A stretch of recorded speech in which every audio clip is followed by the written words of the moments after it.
Hoy, G, may mga nagtatanong sa akin kung paano daw ba malalaman kung sino sa mga misis o mga babaeng may asawa na, yung mga babae na malungkot na sa relationship nila, o yung mga babae na malapit nang mag-cheat, o yung mabilis nang ma-influence para lokohin yung mga mister nila.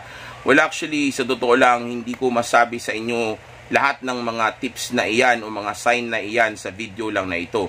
Pero sa ngayon, bibigyan kayo ng iilan sa mga nalalaman ko na kapag ka nakita ninyo sa isang misis o isang babae na may asawa na, okay, ay masasabi ninyo na itong babae na ito ay malungkot na sa relasyon niya dito sa asawa niya na ito, at mabilis na itong malaki ang posibilidad na ito ay malaki ang posibilidad na ito ay posible na bumigay o magpagalaw sa ibang lalaki. Okay, kumbaga baka ito ay malungkot na sa relationship, o sabihin nating hindi na nagagalaw, o palaging ginagalaw, o turn off na, o sobrang baba na ng respeto niya sa mister niya, okay, o gusto nang kumawala sa relationship, kaya ngayon ganito na siya. Okay, at ang sign na ito na tinutukoy ko ay actually walang iba kundi yung pagka nakita mo na si misis ay hindi na palayos, okay, at palaging nakasimangot, okay, yung parang nalulosyang na, okay, yung parang wala nang pakialam sa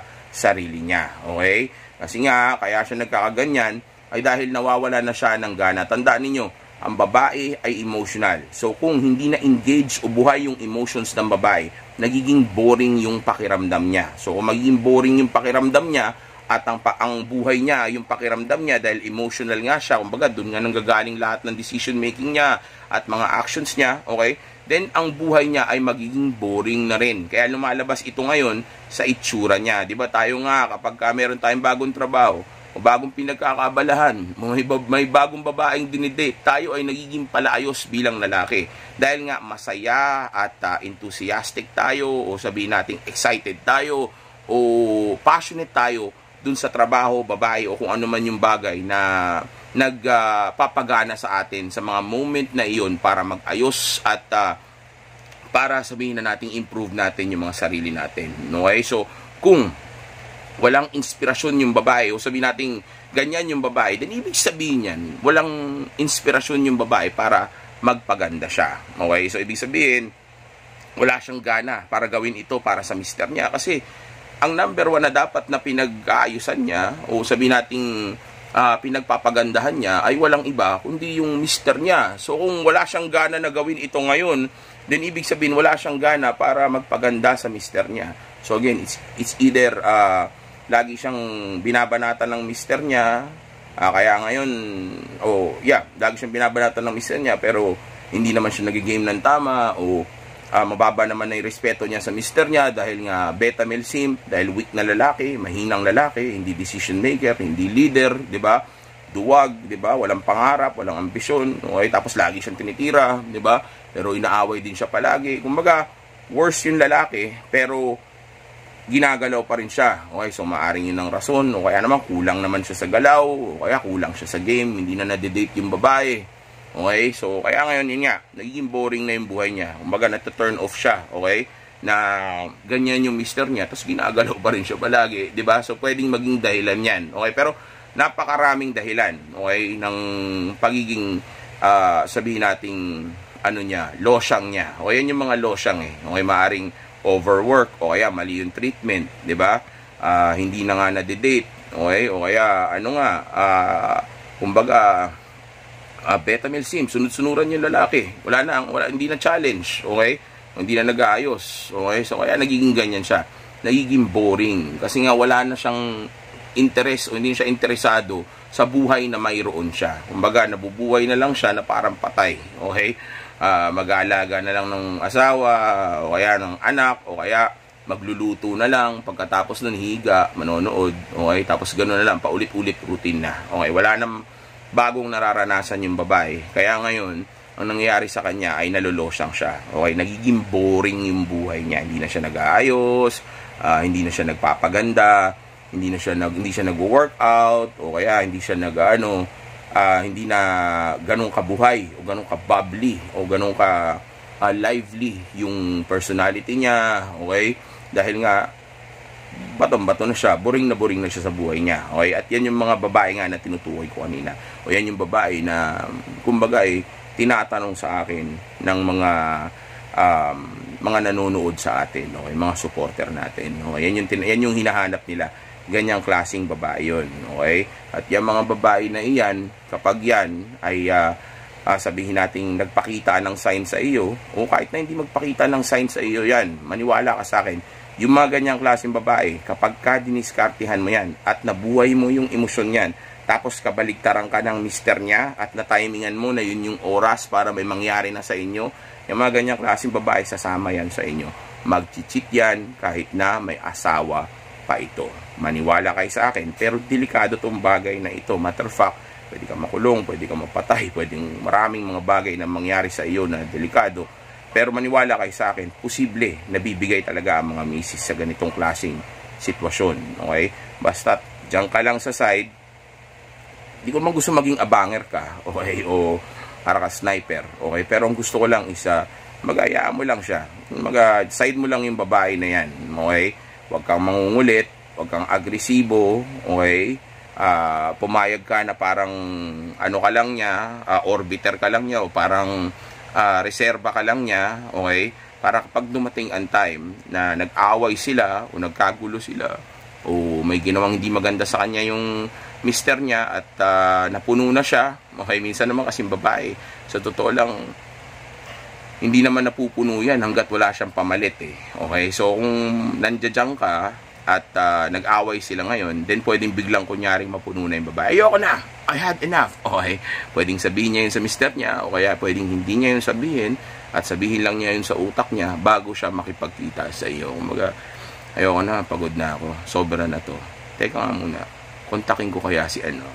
Okay, diba? Ganyan. O kaya bigla nag-cheat yung ano niya, lalaki niya, o kaya bigla siyang binugbog nung niya, lalaki niya, di ba? O may nangyari sa kanilang hindi maganda, then ikaw yung kukontakin nito kung nandyan ka lang para sa kanya, hindi para mag-simp, hindi para magbeta, hindi para magsunod-sunuran o para manligaw o sabihin natin magpa-impress sa kanya, kundi gusto kong maiparating mo sa kanya yung mensahe na hindi ako seloso, hindi ako manggugulo sa inyo, pero sa oras na kailanganin mo ako at gusto mong may makasama ng romantically, okay, alam niya na yun, okay, then nandito ako at available para sa mga oras na iyan, okay, willing ako makipagkita sa iyo.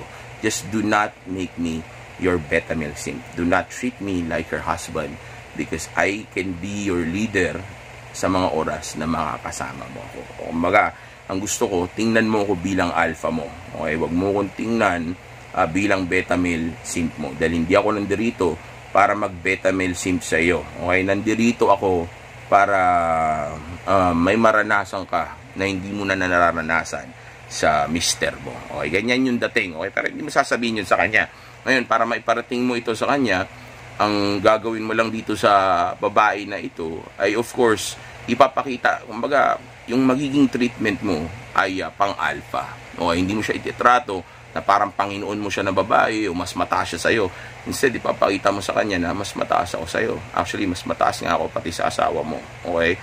At ang rason lang kaya nandirito ako ay dahil gusto ko malaman mo na kung dumating ang time na maging malungkot ka at magka-problema kayo, available ako. Okay? Hindi ka kaibigan, okay? Most of the time, okay? To be honest, okay? Mas masasabi ko pa na isa kang emergency na na alam mo na, emergency na na batuta. Okay? Alam niyo yung mga 'di ba yun sa mga building, 'di ba, o sa mga kung saan man na lugar na may mga, let's say sa mga mall, 'di ba, yung mga parang may lalagyan, yung parang may frame o yung case na salamin, 'di ba, na nakalagay break glass in case of emergency, 'di ba, yung pwede mong pwede mong sirain yung salamin o basagin yung salamin kapag biglang nagkaroon ng sunog o nagkaroon ng emergency para kunin yung palakol. Okay, di ba may ganun, di ba? Pansibak, di ba? Yung palakol, pangsibak, di ba? So, emergency na panibak ka. Okay, ganun ka. Kumbaga, ikaw yung palakol na pwede niyang basagin kapag kailangan niya na ng tulong mo. Okay, pagka dumating ang time na malungkot siya, o inaway siya ng mister niya, o napuno na siya, o sabihin natin sobrang gulo nang nangyari sa kanila, o gusto niya maging masaya, then pwede niyang basagin yung salamin para gamitin yung pangsibak mo. Okay? Yung emergency na ano niya. Okay? Na kapag ka ipinasok niya sa loob ng ano niya, yung hindi niya maramdaman kay mister ay kukuryente sa loob ng ano niya, papunta sa katawan, paakyat sa utak niya. Okay? Pagka ginamit niya yung emergency na panibak niya. Okay? So yeah, yan yung sign na sinasabi ko o tinutukoy ko sa inyo na pwede ninyong makita sa isang babae na madali nang bumigay. Pero lahat naman ng misis, sa totoo lang, pagka nakakilala yan ng mister na opposite ng, o nakakilala yan ng lalaki na opposite ng mister niya, tas willing na maging discreet o tahimik lang na lalaki, kumbaga yung ano lang, yung willing na maging patago yung ano nila, yung affair o yung relasyon nila, then bibigay yan. Maniwala kayo sa akin, it's only a matter of time. Okay? Lahat ng girlfriend, lahat ng mga misis, may nakakausap ang mga yan. Maaring hindi niya pa sinisibak yung iba, o hindi niya ganun ka-type talaga, o wala pa siyang planong magpasibak doon, o hindi rin niya nakikita na magpapasibak siya doon, pero may kausap na iba yung mga yan. So maaring hindi pa siya interesado doon sa lalaki na yun ngayon, pero dadating ang tamang timing na maaring makascore yung lalaki na yun as long as konektado sila. Okay, maniwala kayo, may ka-chat yan, may kausap yung iba, okay, yung iba nakikipagkita na yung iba sinisibak pa ng iba. Okay, kaya gumamit kayo ng utak. Nandyan ang Raffy Tulfo in action. Nandyan ang mga balita kabi-kabila, mga celebrity kahit mag-asawa na, nachichit pa rin sila ng mga babae nila. Okay, kaya gumising kayo, ang mga babae ay emotional. Okay, mahina o mababa ang tingin ng mga babae sa mga lalaki na nagkukumit sa kanila, lalo na kung pinapakasalan sila, dahil naniniwala sila na ang commitment at kasal ay para yun sa kanila. So sa oras na ibigay mo yun sa kanila, then nakuha na nila yung kanila. Okay, so pag nakuha nila o kung makukuha nila yung kanila, okay, nang inaasahan mo ay ang kapalit ay yung pagmamahal nila, ang baba ng tingin nila doon. Dahil nga isipin mo, kailangan mo pang ibigay yung mga bagay na gusto ko, o yung relationship at commitment, pati yung freedom mo, okay? Para lang mahalin o magustuhan kita. Samantala, makukuha mo naman ako kahit wala yun. So, mababa talaga tingin niya. Lalo na kung gagawa ka pa nga ng mga bagay na mas lalo pa magpapababa ng tingin niya sa iyo. Okay? So, yeah, lahat ng babae gagawin yan. Okay? Pero yung mga madali talaga, yung mga ready to fight na, ito yung mga losyang o yung mga hindi nag-aayos. Okay? Pero magaganda pa rin. O, yun nga lang, mga hindi lang nag-aayos. Pero may mga times na iba kahit nag-aayos na, sabihin nating naghahanap na rin ng ibang lalaki. Okay, kahit nag-aayos pa yun. Iba nga, sobrang ganda sobrang nag-aayos, sobrang sexy. Okay, di mo isipin na hindi naman pala para sa mister niya yun, kundi para pala yun sa akin. Di ba? Kaya pala ngayon nag-workout na, nagpapaganda na kasi may iba na siyang leader na nakakasama. Okay, tanga-tanga kasi yung mister niya. Okay, ayaw mag-ayos. Muna yung pag-aasawa kaysa yung pangarap niya. Kaya ngayon, yung pinangarap niya na naiuwi niya, naano ng iba. Okay? Naano na ng iba sa katarantaduhang katangahan niya. Di ba? Imbis na unahin yung tama, sana pinaganda muna niya yung buhay niya, inabot niya muna yung tunay niyang potensyal. Then pagdating ng time na okay na ang lahat, okay, at may edad na siya, sana dun siya nag-settle down para mas cheat-proof. Pero ito, yari ka dito sa ngayon, dahil na pagbata ka pa. Kasi nga, well, nasabi ko naman na lahat ng dahilan kayo na. Well, anyway, so we're good naman na sa video na ito. Ayoko nang pahabain. So again, kung yung sign ang hinahanap mo, kung sino do sa mga babae na iyon, yung sabihin na nating madaling mag-cheat o malungkot na nga sa marriage niya, okay? Then, ang isa sa mga dapat na hinahanap mo ay yung mga babaeng hindi na nag-aayos. Yung nababato na sa buhay niya. Yung boring na, o yung ano na, yung patay na yung buhay, yung naglolosyang na nga. Okay, yung halos pagkausap mo, masungit, tas parang iritado palagi, tas parang laging wala sa sarili, o may times pa nga nagagalit siya sa mga lalaki, o bitter siya sa mga maayos yung relationship, okay, yung hindi mahilig makihalo-bilo, okay, ganyan. Pagka nakita mo asungot na yung ugali ng babae, tapos hindi palagi nag-aayos, ibig sabihin lang yan, hindi na siya masaya sa lalaki niya. Dahil kung masaya siya, dapat pala ayos yan. Okay, dapat ano yan, Well, not all the time. Okay, not all the time. Dahil again, gaya sinabi ko sa inyo, kahit nag-aayos, pwedeng mag-cheat pa rin. Okay, dahil nga lahat ng misis gagawin naman talaga nila yan. It's only a matter of time. Maniwala kayo sa akin. It's only a matter of time. May kakausaping iba yan, may imit na iba yan, magpapagalaw sa iba yan. Maniwala kayo sa akin. Alam ko yan. Maraming mister ang hindi nila alam na nagpapagalaw ang mga misis nila o nagpagalaw na ang misis nila sa iba. O may kinakausap na iba yung mga misis nila. Okay? Lahat halos ng misis, lahat halos ng girlfriend, may mga dummy account yan. Okay? May mga accounts yan na ginagamit panlandian nila. Okay? Bahala na kayo. Gusto yung maniwala sa mga katangahan ninyo. Basta ako, nandirito lang ako para magpaalala sa inyo palagi. Okay?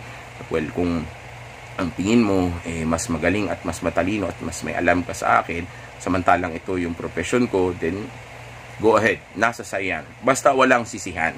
Okay? Basta walang sisihan. At huwag ka magagalit sa akin balang araw kapag ka niloko ka ng misis mo ang dahil lang may mga video ako na katulad nito. Tandaan mo, noon pa nangyayari na ito. Kinukwento ko lang ngayon. Kaya huwag mo ko sisihin na ako ang dahilan kung bakit nagpatira yung misis mo sa ibang lalaki. Okay? Dahil sa totoo lang, itong video na ito ay hango lang din naman sa mga ibang mga bagay na naranasan ko, natutunan ko, at mga tao na nakausap ko at nakikita ko sa paligid. So, ibig sabihin, hindi ako ang dahilan kung ba't nangyayari ito. Matter of fact, dapat nga magpasama ka pa, o magpasalamat ka pa. Dahil binibigyan pa kita ng awareness ngayon. Magturo man ako nito, o i-share ko man itong story ako na ito o hindi, mangyayari at mangyayari pa rin ito. Okay? So, instead na magngangawa ka dyan, magpasalamat ka lang dahil binigyan pa kita ng awareness, at least ngayon, alam mo na pwedeng mangyari ito sa iyo. Kaya ayusin mo na yung sarili mo. Kung may misis ka na, delikado ka na dyan, tanggapin mo na ang female nature at simula pa lang ngayon dapat matuto ka na ng game kung ayaw matuluyan itong mangyari sa iyo. Okay? Dahil kung hindi mo ayusin yung sarili mo, malaki ang chance na mangyari ito talaga sa iyo. Okay? Actually, hindi lang yung sarili mo, pati yung relationship ninyo, ayusin mo yan. Dapat matuto ka na sa female nature at matuto ka na sa game para nang kahit paano, maiwasan pa natin ito. Pero kung ipagpapatuloy mo yung katarantaduhan mo, then asahan mo na may magpaparusa talaga sa misis mo. Okay, pati ikaw, paparusahan ka ng misis mo. Tandaan nyo to. Nire-reward ng mga babae yung mga alpha. Okay? Tapos pinapunish nila yung kahinaan ng mga beta male. Okay? Nire-reward ng mga babae yung mga alpha. Okay?